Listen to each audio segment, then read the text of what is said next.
يعني زود شويه مش مشكله، الدولار زاد. فطبعا لما نروح نحكي للاهل على الاقل هيشيلوا في نفسهم شويه، فما ينفعش نحكي لحد. وخصوصا بقى ما ينفعش حياتنا الشخصيه والخاصه تكون ماده للحوار. قاعدين مع اصحابنا قاعدين نتكلم على بيتنا والاسرار، قاعدين مع صحباتنا نتكلم على البيت والاسرار.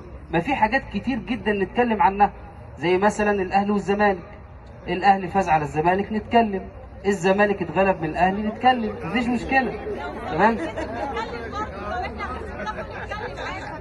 الزملكاويه صوتهم عالي كده ليه؟ مش سامع.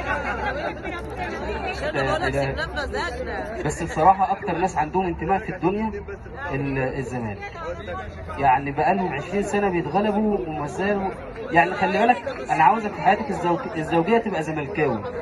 ده يعني ان شاء الله عشان يبقى قلبك ابيض. قلبك ابيض وكل حياتك تبقى بيضة ان شاء الله. من المهم جدا، الاسلام دين عظيم سبحان الله. كل حاجة الزوجة بتعملها في البيت بتاخد عليها حسنات.